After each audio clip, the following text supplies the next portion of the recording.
The massive ship floated silently through space, its silver hull reflecting the distant yellow star. Inside the vessel, dozens of different alien beings worked at strange glowing panels and crystal displays. Commander Zixtha stood at the center of the bridge, her crystal body catching the light from the ship's systems. Her species, the Vorthak, looked like walking diamonds with 4 arms and 3 eyes that could see across many different colors of light. "We are approaching the target system," announced the navigation officer, a creature that looked like a giant mantis wearing a uniform. "All scans confirm this is the Sol system. The 3rd planet matches our database exactly." Zixtha nodded, her crystal face creating small musical sounds as she moved. "Excellent work, Officer Clith. Begin deep scans of the 3rd planet. I want to know everything about this death world before we get too close." Deep in the science section of the ship, Dr. Elena Rodriguez looked up from her workstation. She was the only human on the entire vessel, rescued 3 years ago from a failed colony ship that had broken down in deep space. The Federation had found her floating in a survival pod and brought her aboard one of their ships. Since then, she had learned their languages and become their expert on human biology. Elena was 32 years old with dark hair tied back in a simple ponytail. She wore the standard Federation science uniform, which had been specially made to fit her human body. Most aliens found humans to be strangely shaped, with their soft skin and weird internal bones. Dr. Rodriguez called her Assistant, a small blue creature with 6 arms. "The commander wants you on the bridge. We are about to study your home planet." Elena felt her heart beat faster. She had not seen Earth in over 6 years, not since she left on the colony mission that went wrong. She walked through the ship's corridors, passing aliens of many different shapes and sizes. Some looked like walking trees, others like floating jellyfish, and some like metal robots. All of them stepped aside when they saw her coming. Humans had a reputation in the galaxy, though Elena was not sure why. On the bridge, Commander Zixtha turned to greet her. "Ah, Dr. Rodriguez, perfect timing. We are beginning our study of your homeworld. Tell me, what should we expect to find down there?" Elena looked at the main screen, which showed Earth growing larger as they approached. She could see the blue oceans, white clouds, and brown and green continents. It looked beautiful and peaceful from space. "Well, Commander, Earth is where humans evolved. We lived there for thousands of years before we learned to travel in space. Most humans still live there." The ship's science officer, Dr. Venth, made a sound like grinding gears. His species looked like walking metal spiders with too many legs. "According to our database, this planet has a danger rating of Class 12. That is the highest rating we have. Nothing should be able to live there." Elena frowned. "Class 12? That seems a bit high. I mean, Earth can be dangerous sometimes, but people live normal lives there." Commander Zixtha activated the main display, showing data about Earth that the Federation had collected over many years. "Let me read you some facts about your planet, Dr. Rodriguez. The surface is covered with a gas that causes metal to rust and organic matter to burn.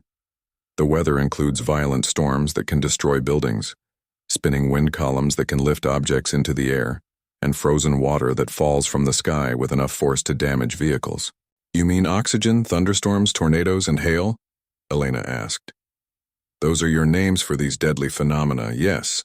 Dr. Venth continued reading. "The planet's surface is covered with dangerous creatures. Large carnivorous mammals with sharp teeth and claws, reptiles that inject deadly poison, and insects that carry diseases. The oceans contain massive predators that can swallow smaller creatures whole." Elena scratched her head. "Are you talking about bears, snakes, mosquitoes, and whales?" The aliens on the bridge all made sounds of concern. Commander Zixtha's crystal body began to glow with worry lights. "Dr. Rodriguez, you speak of these deadly creatures as if they are common things. Do humans not fear them?" "Well, we respect them and try to be careful around them, but we don't really fear them. I mean, most people never even see a bear or a dangerous snake, and whales don't hurt people. They're actually very gentle." Officer Clith, the mantis-like creature, looked up from his station. "Commander, I am detecting something very strange. There are artificial structures covering most of the planet's surface. Roads, buildings, what appear to be cities. And I am detecting millions of life signs. That cannot be correct, Dr. Venth said, checking his instruments. Our database says, this planet is uninhabitable. There should be no large settlements. Elena smiled. There are about 8 billion humans living on Earth. We have cities, farms, roads, airports, everything you would expect from a space-traveling civilization. The bridge fell silent. Every alien stared at Elena with whatever they used for eyes. Commander Zixtha's body stopped glowing and became very still. 8 billion, she whispered. 8 billion individuals living on a Class 12 death world. Yes, that's right. Is that unusual? Dr. Venth began checking his equipment frantically. This makes no sense. Our computers show that this planet has deadly weather, dangerous animals, poisonous plants, unstable geology, and radiation from its star that should kill most life forms. Yet you claim billions of your people live there comfortably? Elena looked around the bridge at all the worried alien faces. I think there might be some kind of mistake in your database. Earth isn't really that dangerous. Sure, we have storms and earthquakes sometimes, and yes, there are some animals that can hurt you if you're not careful. But people live normal lives. They go to work, raise children, play sports, go on vacations. It's really quite pleasant most of the time. Commander Zixtha activated the ship's communication system. This is the Stellar Dawn calling Earth Defense Command. We are a Federation research vessel requesting permission to establish communication. The response came quickly. A calm male voice answered in perfect Federation standard language. This is Captain Jake Morrison of Earth Defense Station Alpha. Welcome to the Sol system. We've been expecting you. The aliens looked at each other in confusion. Captain Morrison sounded completely relaxed, as if alien ships visited Earth every day. Captain Morrison, Commander Zixtha said carefully, we are here to study your planet as part of our ongoing research into Death World ecosystems. We did not realize your species had achieved space travel. Oh, we've been in space for about 70 years now. We have stations around Earth and colonies on a few other worlds. Would you like to dock at one of our orbital platforms? We can arrange a proper first contact ceremony if you want, but honestly, we're pretty excited to meet you folks. Elena could see the aliens becoming more confused by the minute. Captain Morrison was treating this historic first contact like a casual business meeting. Captain, Elena said, activating her own communication device. This is Dr. Elena Rodriguez. I'm a human who has been working with the Federation for 3 years. I'm aboard their ship right now. Dr. Rodriguez, it's good to hear from another human. We got word that someone had been picked up by friendly aliens. The boys back home will be excited to hear you're okay. Commander Zixtha looked at Elena with all 3 of her eyes. Dr. Rodriguez, your people seem remarkably calm about meeting alien life forms for the first time. Well, Elena said, we always figured we weren't alone in the universe. It's a pretty big place. We're just happy to finally meet some neighbors. The Federation ship continued its approach to Earth, but now everything had changed. Instead of studying a lifeless death world, they were making first contact with a thriving civilization that somehow lived comfortably on the most dangerous planet in the galaxy. 3 weeks later, Ambassador Lisa Park stood in the main docking bay of Harmony Prime, the capital world of the Galactic Federation. She was 45 years old with graying hair and kind eyes. She had been a diplomat on Earth for 20 years, before being chosen to represent humanity to the galaxy. The aliens had built a special section of the station just for humans. The walls were made of thick, transparent metal, and the air inside was kept separate from the rest of the station.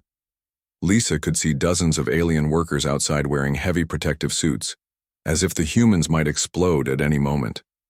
This is quite something, said Dr. Paul Carter, Lisa's science advisor. He was a tall man with a beard who had spent his life studying biology. They've built us our own little bubble to live in. Lisa pressed a button on the communication panel. Commander Zixtha, thank you for the accommodations, but I don't think we need all this protection. We're perfectly safe to breathe the same air as everyone else. The crystal alien's voice came through the speakers, sounding worried. Ambassador Park, we cannot take such risks. Our atmospheric analysis shows that your species produces carbon dioxide as a waste gas. This is highly toxic to many of our member species. Dr. Carter laughed quietly. Commander, every living thing in the galaxy produces some kind of waste gas. That's just biology. We're not any more dangerous than your other species. On the other side of the station, Dr. Clithmore was having the strangest week of his scientific career. The insect-like alien sat in front of a massive computer, trying to update the Federation database with information about Earth. Every new fact he entered seemed more impossible than the last. His assistant, a floating jellyfish creature named Bloop, drifted over to his workstation. Doctor, I have finished analyzing the human weather data. You are not going to believe this. What did you find, Bloop? The humans have something they call a hurricane season. Every year, massive storms form over their oceans and strike their land areas. These storms have winds that can reach over 200 kilometers per hour and bring enough water to flood entire cities. Dr. Clithmore's antenna twitched with disbelief. Surely they evacuate their entire civilization during these events. No, Doctor. They track the storms and move people away from the worst areas, but most humans just stay home and wait for them to pass. They call it riding out the storm. Some humans even have parties during these events. Parties? During a planetary disaster? Yes, Doctor. They call them hurricane parties. Humans gather together, eat food, and wait for the deadly storm to end. They seem to find it entertaining. Dr. Clithmore made a note in his computer. Humans appear to use catastrophic weather events as social activities. Meanwhile, in the engineering section of the station, maintenance engineer Rick Johnson was causing a different kind of confusion. Rick was a short, stocky man from Texas who had volunteered to help with the technical side of First Contact. He wore simple work clothes and carried a toolbox that made the aliens nervous. I can fix that for you real quick, Rick said to Chief Engineer Vorp, a creature that looked like a metal tree with tools for hands. Just need to pop that panel off and reroute a few connections. Vorp backed away from Rick. Human Johnson, that panel is sealed for safety reasons. The conduit behind it carries high-energy plasma that could kill most life forms instantly. Well, yeah, but I'll turn off the power first, I'm not stupid. Rick reached for his tools. Human Johnson even, with the power off, there are residual energy readings that could be harmful. We would need full protective suits, safety barriers, and an emergency medical team standing by.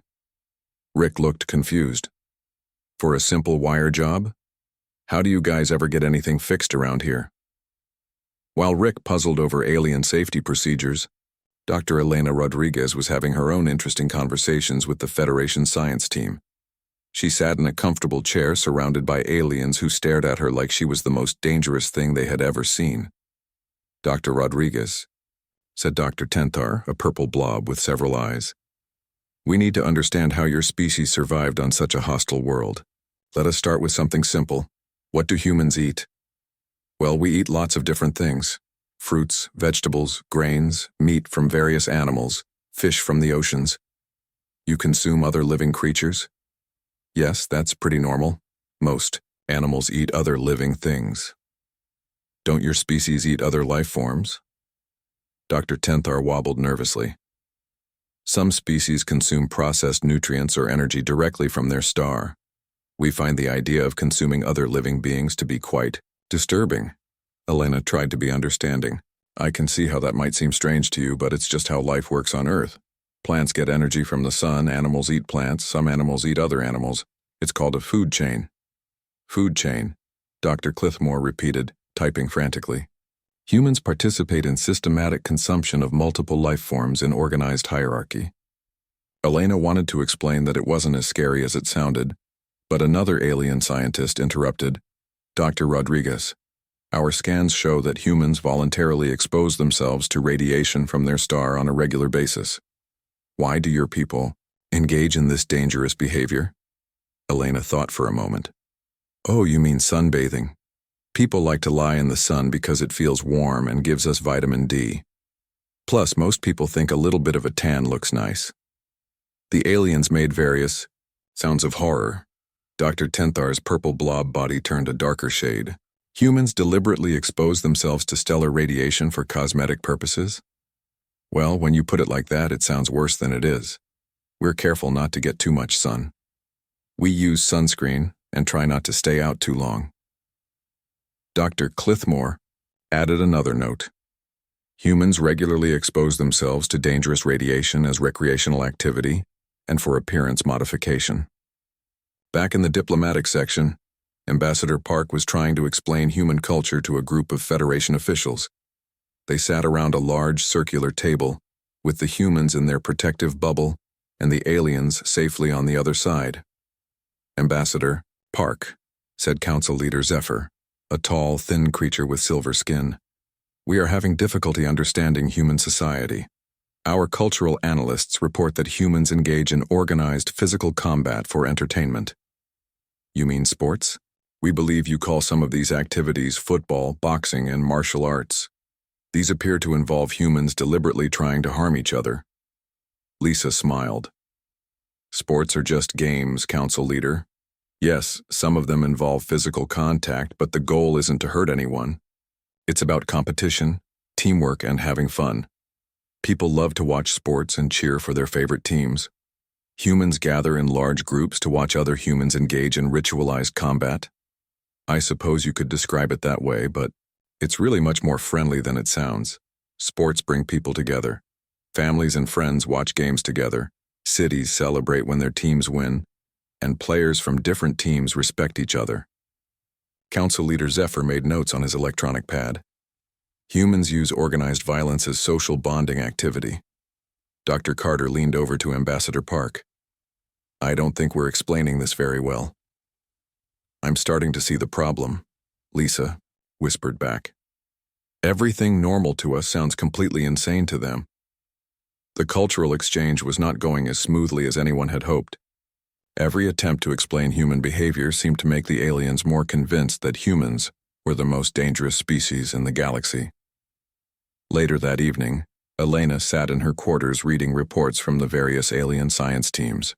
Each report made humans sound like unstoppable killing machines who ate everything in sight, bathed in deadly radiation, and fought each other for fun. She activated her communication device and called Ambassador Park. Lisa, we have a problem. Oh, Elena, I've been reading the same reports. According to the Federation, we're a species of radiation-resistant super predators who use natural disasters as party themes.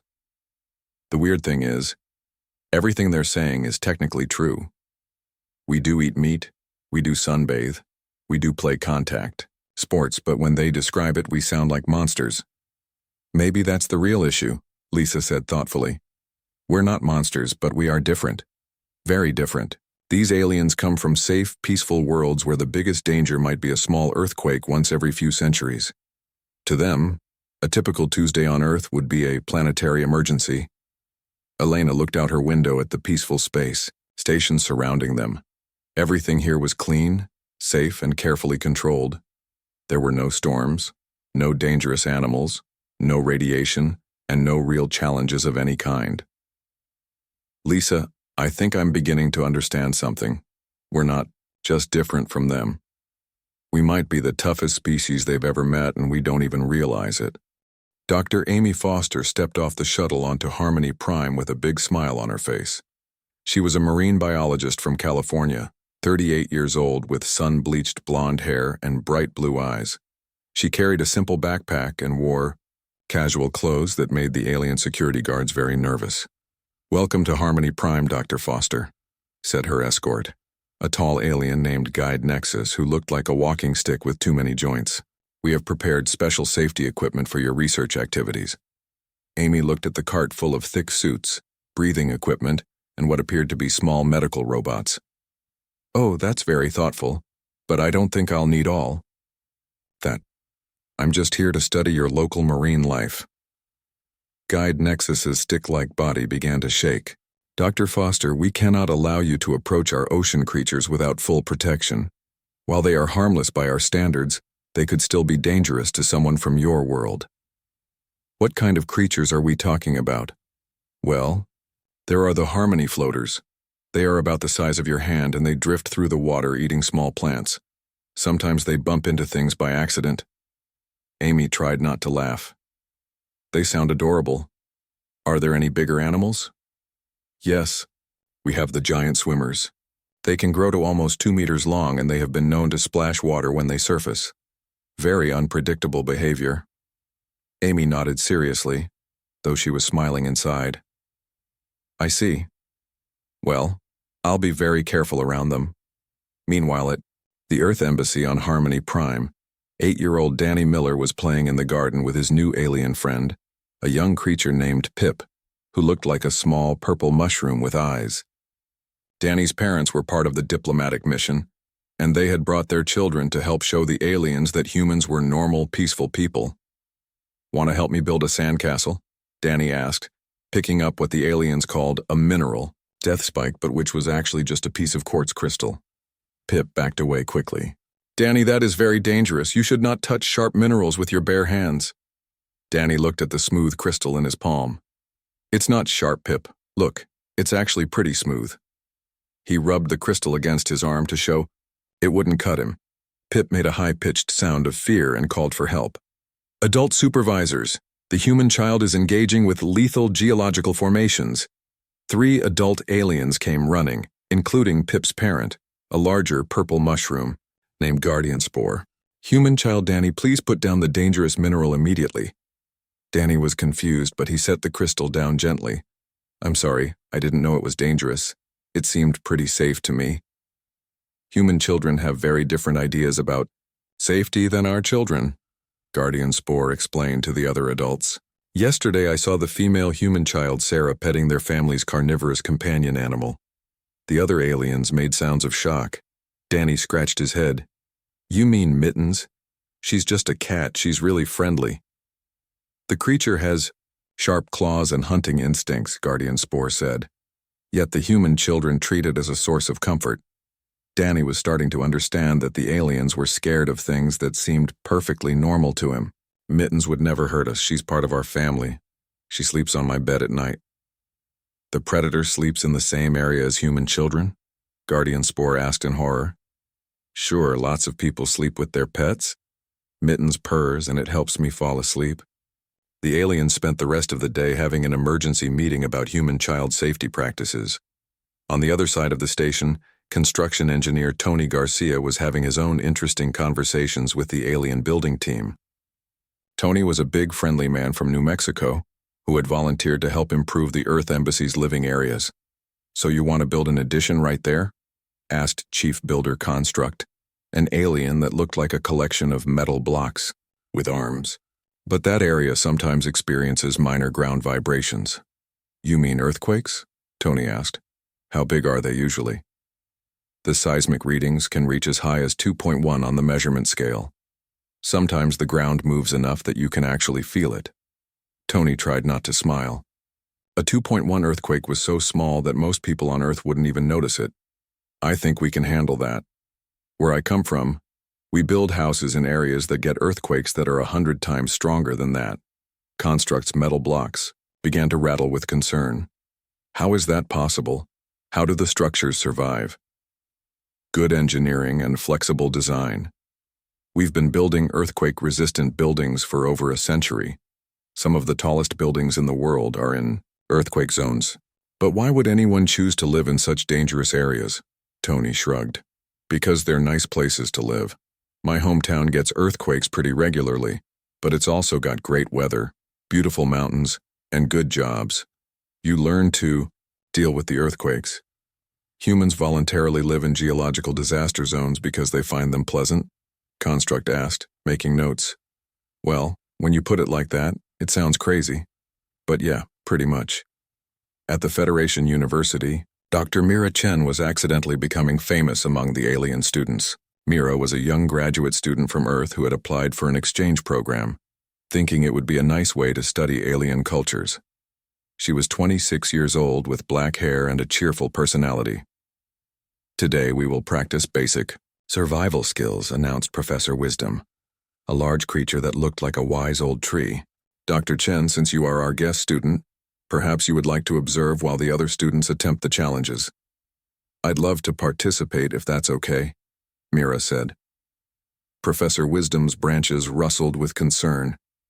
These exercises might be too advanced for someone from your background. We start with very basic skills. I'm sure I can handle it. The first challenge was to create fire using only natural materials. The alien students spent over an hour trying to make a tiny spark with their special safety tools. Mira watched politely until Professor Wisdom asked if she wanted to try. Mira gathered some dry grass and small sticks, then used 2 pieces of flint to create a spark. Within 5 minutes, she had a small fire burning cheerfully. The alien students stared in amazement. "How did you do that so quickly?" asked a student who looked like a blue slug. "It's pretty basic stuff. My dad taught me how to make fires when I was about 10 years old. We used to go camping every summer." "Camping?" Professor Wisdom asked. "You know, sleeping outside in the wilderness for fun. My family loved it. We'd hike in the mountains, cook food over open fires, and sleep under the stars." The classroom fell silent. Professor Wisdom's branches began to shake. "Your family voluntarily spent time in uncontrolled wilderness areas for entertainment?" "Sure, millions of people do it. It's called outdoor recreation. Some people climb mountains, others go whitewater rafting, some people even go skydiving." "What is skydiving?" "You jump out of airplanes for fun." Several alien students fainted. The next challenge was to find clean water in the wilderness. The alien students had special detection equipment and purification tablets.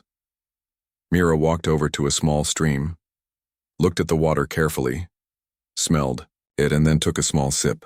"This water is fine," she announced. Professor Wisdom rushed over. "Dr. Chen, you cannot consume untested water. It could contain harmful organisms. I've been drinking from streams and rivers my whole life. You just need to know what to look for. This water is clear, it's flowing fast, and it doesn't smell bad. It's probably cleaner than the water in most cities." By the end of the day, Mira had accidentally broken several university records and had caused 3 professors to request emergency meetings about updating their safety protocols. Back in the diplomatic quarters, Ambassador Lisa Park was reading the daily reports from various human activities around the station. Every report seemed to describe humans doing impossible things as if they were perfectly normal. Elena Rodriguez joined her for their evening briefing. "How did it go today, Lisa?"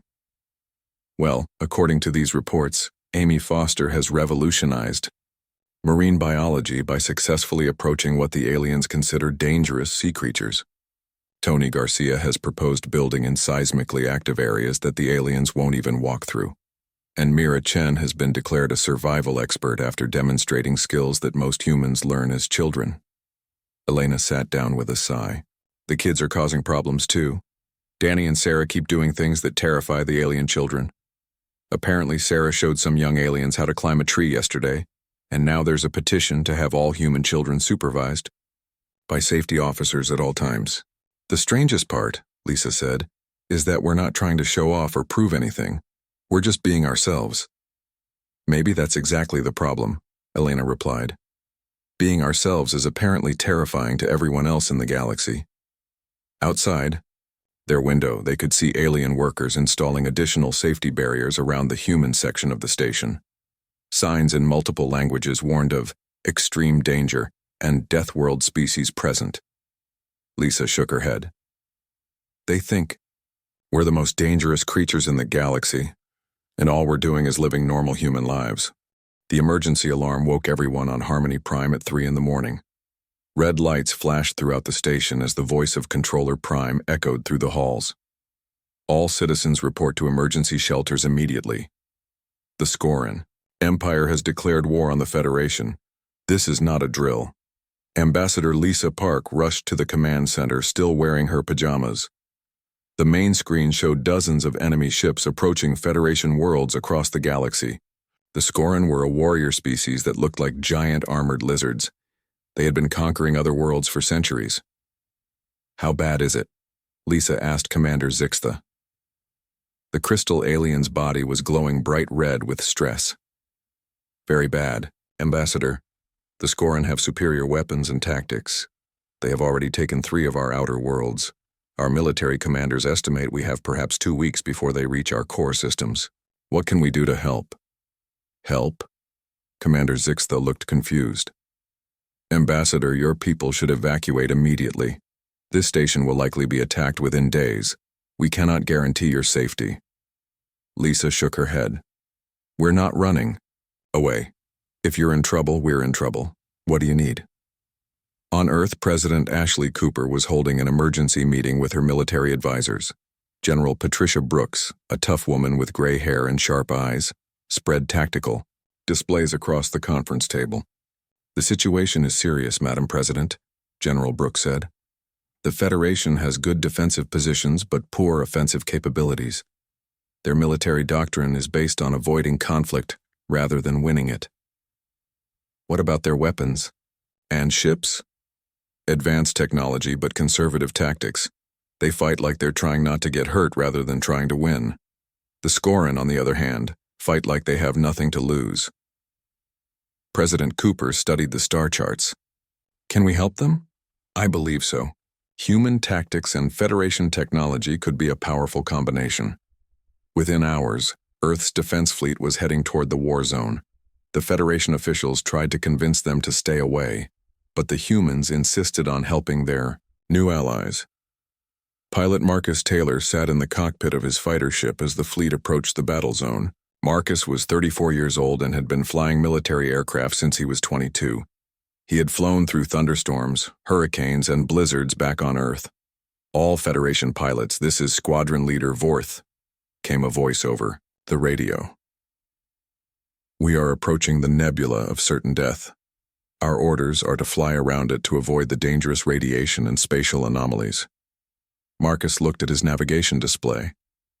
Flying around the nebula would take 6 hours. Flying through it would take 30 minutes. "Federation Command, this is Lieutenant Taylor. Request permission to scout a direct route through the nebula." "Negative, Lieutenant Taylor. That area is extremely hazardous. No ship has ever successfully navigated through those conditions." Marcus had grown up flying through mountain valleys in Colorado during winter storms. The nebula looked challenging but not impossible. "Command, I've flown in worse weather than this. Request permission to attempt transit." "Lieutenant Taylor, you do not understand. The nebula contains Class 7, radiation fields, gravity anomalies, and electromagnetic storms." "Copy that, Command. Sounds like flying through a thunderstorm in the mountains. I can handle it." Before anyone could stop him, Marcus dove his fighter into the swirling clouds of the nebula. His instruments went crazy and the ship shook violently, but he had experienced similar conditions flying through thunderstorms back home. He used his instincts and experience to navigate through the dangerous area. 30 minutes later, he emerged on the other side, perfectly fine. The Federation pilots were amazed. "How did you do that?" Squadron Leader Vorth asked. "Just like flying through bad weather back home. You watch your instruments, trust your training, and don't panic when things get bumpy." On the ground, Dr. Kevin Stone was working with Federation engineers to improve their defensive systems. Kevin was a quiet man from Ohio who specialized in building strong structures. The aliens showed him their bunker designs, which were built above ground and relied on energy shields for protection. "Why do you build your defenses on the surface?" Kevin asked. "Underground construction is considered too dangerous," Engineer Prime Construct explained. "The ground is unstable and could collapse." Kevin looked at the geological surveys. The ground here was more stable than most places on Earth. "We've been building underground for thousands of years. It's actually much safer than surface construction during attacks." "How can being buried in the ground be safer?" "Because energy weapons lose power when they hit solid Earth. You can't shoot through 50 meters of rock very easily. Also, underground positions are harder to spot from the air." Kevin spent the next 3 days teaching Federation engineers how to build proper underground bunkers. The aliens were amazed at how simple and effective the human designs were. The first major battle happened near a planet called Safe Harbor. General Patricia Brooks commanded the joint Human Federation fleet from the bridge of the Earth ship Liberty.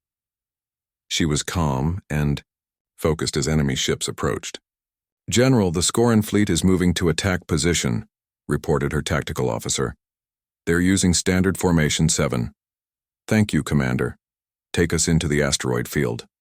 The Federation officers looked worried. "General, fighting near asteroids is extremely dangerous. The rocks could damage our ships." That's exactly what I'm counting on, General Brooks replied. Scoran ships are bigger and less maneuverable than ours. The asteroids will cause them more problems than they cause us. The battle was unlike anything the Federation had ever seen. Instead of fighting in open space where the Scoran had the advantage, the humans led them through asteroid fields, near stellar phenomena, and into other dangerous areas that human pilots could handle better. Marcus Taylor became a legend when he led a squadron of fighters through the gravity well of a neutron star to attack enemy supply ships. The Federation pilots thought it was a suicide mission, but Marcus treated it like an extreme sports challenge. It's just like racing through a canyon, he explained to his squadron. You watch your speed, respect the danger, and trust your skills. On the planet Gentle Meadows, Corporal Janet Stevens led a ground assault against Scoran forces. Janet was a tough soldier from Alaska who had grown up hunting and camping in some of Earth's harshest environments. The Scoran had fortified positions in an area that the local aliens considered uninhabitable. It was a cold, rocky region with frequent storms and dangerous wildlife. This environment is too hostile for ground operations, the Federation commander told Janet. We should wait for orbital support. Janet looked around at the landscape. It reminded her of home. Sir, this looks like a nice day in Alaska. My unit can handle this terrain just fine. The Federation troops watched in amazement as the human soldiers moved easily through conditions that would have stopped any other species. They climbed rocky cliffs, crossed frozen rivers, and set up camp in areas where the local aliens wouldn't even land their ships. How do they make it look so easy? Asked Captain Flux, a Federation officer. I think this is what Dr. Rodriguez meant when she said humans are different, replied Dr. Elena Rodriguez, who was observing the battle. We're not just adapted to one safe environment, we're adapted to survive anywhere. The Scoran were completely unprepared for human tactics. They had conquered dozens of worlds by using overwhelming force against enemies who fought defensively. But humans fought aggressively in environments where other species couldn't operate. Within 2 weeks, the war had turned around completely. The Scoran Empire, which had never lost a major battle, found themselves retreating from system after system as human-led forces pushed them back. The final battle took place in the Scoran home system. The enemy had retreated to their most heavily fortified world, confident that no one would dare attack them there. General Brooks looked at the tactical display. The Scoran homeworld was surrounded by minefields, defense platforms, and natural hazards that made it nearly impossible to attack. General, her tactical officer said, Federation Command recommends a siege. They estimate it could take years to break through those defenses. General Brooks smiled. Years? I think we can do better than that. She turned to Marcus Taylor. Lieutenant, how do you feel about flying through an active minefield during a solar storm? Marcus grinned. Sounds like Tuesday back home, General. The final assault was swift and decisive. Human forces punched through defenses that had protected the Scoran homeworld for centuries, using tactics and maneuvers that no other species would have attempted. As the Scoran fleet surrendered, the Federation began to understand something important about their new human allies. These weren't just tough fighters or clever tacticians. They were a species that had learned to thrive in impossible conditions and that made them capable of achieving impossible things. 6 months after the war ended, the mountains of Colorado looked very different than they had before. Where once there had been only hiking trails and ski slopes, now there were buildings designed for beings from dozens of different worlds. The Interspecies Survival Academy stood like a monument to the new friendship between Earth and the galaxy. Dr. Elena Rodriguez walked through the main building, checking on the various classes in session. She was now the director of Human-Alien Relations, a job she never could have imagined having a year ago. Through the windows, she could see alien cadets learning to do things their ancestors would have considered impossible. How are our students doing today, Elena? Asked Dr. Mira Chen, who had become the Academy's head of outdoor education after her success at the Federation University. Better than expected, Elena replied, watching a group of Vorthak crystal beings learning to rock. Climb. Commander Zixtha made it halfway up the beginner's wall yesterday. 6 months ago, she was afraid to step outside without environmental protection. In the main training area, Human instructors were teaching basic survival skills to aliens from across the galaxy. What had started as an experiment had become the most popular program in Federation space. Every species wanted to send their people to Earth to learn what humans called basic life skills. Instructor Bobby Williams, a park ranger from Montana, was showing a mixed class how to start a campfire. His students included a metal spider creature, 2 floating jellyfish aliens, and something that looked like a walking tree. Remember, fire is not your enemy, Bobby said calmly as several students backed away from the small flames. Fire is a tool. Respect it, understand it, but don't fear it. Dr. Tenthar, the purple blob alien who had been one of Elena's first students, raised one of his eye stalks. Instructor Williams, is it true that human children learn these skills for fun? Sure is. I learned to make fires when I was about 8 years old. My grandfather taught me during a camping trip. And human families voluntarily take their children into wilderness areas to teach them dangerous skills? Bobby smiled. We call it character building. Kids need to learn how to handle challenges and solve problems. Can't do that if you keep them wrapped up safe all the time. The alien students made various sounds of amazement. Even after months of training, they still couldn't believe how casually humans discuss things that terrified other species. President Ashley Cooper stood at the podium in the Galactic Assembly Hall, looking out at representatives from hundreds of worlds.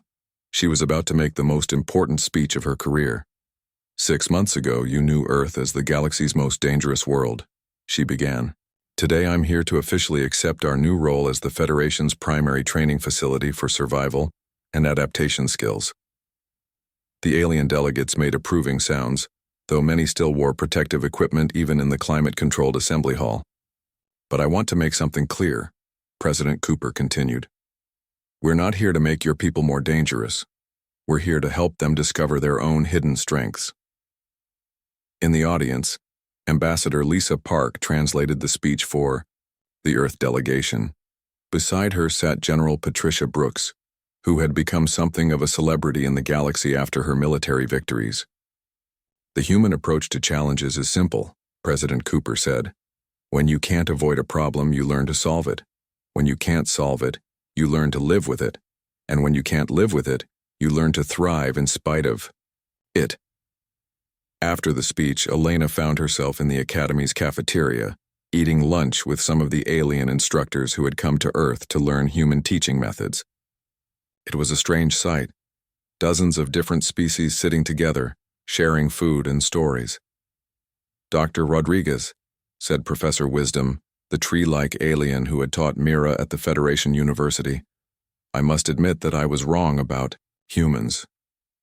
How so? When I first met Dr. Chen, I thought she was either extremely lucky or extremely reckless. Now I understand that she was simply well prepared for challenges that we had never imagined facing. What changed your mind? Professor Wisdom gestured toward the window, where a group of young aliens were playing what they called Earth games, tag, hide and seek, and simple sports that human children had enjoyed for centuries. Yesterday, I watched my own offspring climb a tree for the first time, not because they had to, but because they wanted to. They discovered that they were capable of far more than our species believed possible. Elena nodded. That's the real lesson, isn't it? It's not about making anyone tougher. It's about helping people discover how tough they already are. Later that afternoon, Elena walked through the Academy's newest section, the Family Training Center. This had been Dr. Amy Foster's idea after she realized that many alien families wanted to learn together. In one classroom, human instructor Nancy Green was teaching alien parents and children how to swim in a shallow pool.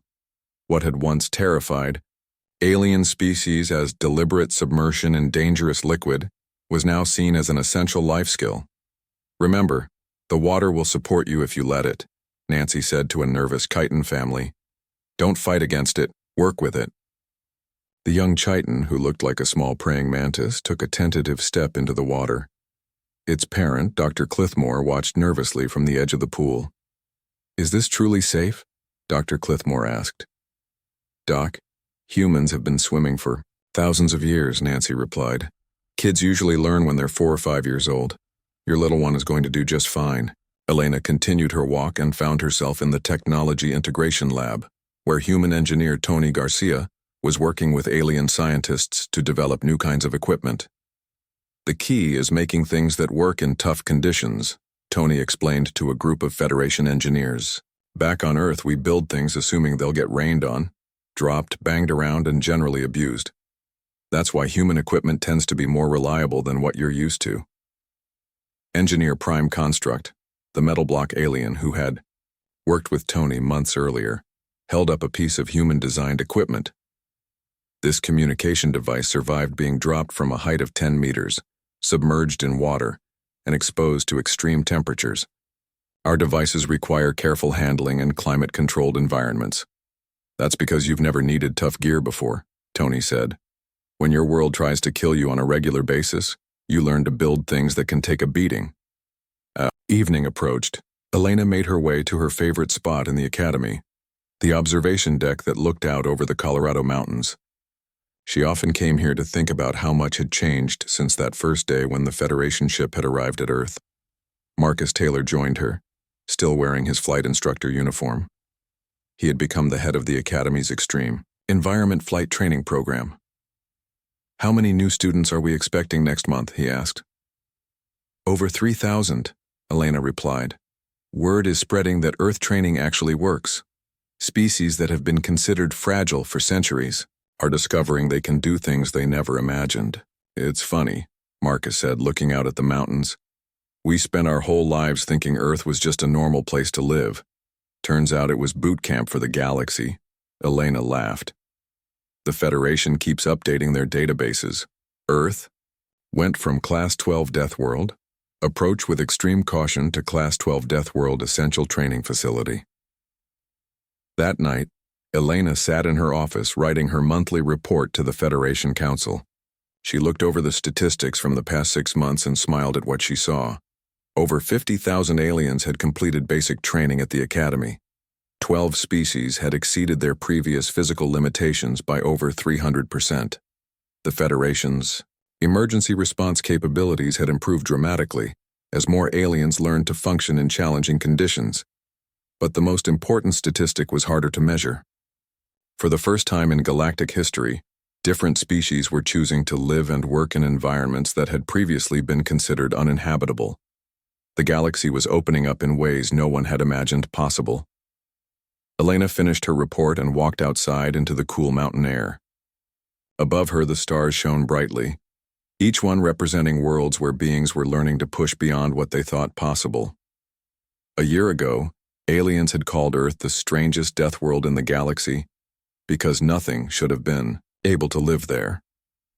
Now they called it the strangest death world for a different reason, because everything that lived there seemed capable of thriving anywhere else. Humans hadn't conquered the galaxy through superior technology or overwhelming force. They had done something far more powerful. They had taught the galaxy that the word impossible was just another problem waiting for a solution. In schools across hundreds of worlds, alien children were learning new games, trying new challenges, and discovering that they were braver and stronger than anyone had ever imagined. The galaxy would never be the same. Elena smiled as she watched a shooting star cross the sky. Tomorrow would bring new challenges, new students, and new opportunities to help others discover their hidden potential. And that, she thought, was exactly the kind of problem humans were born to solve.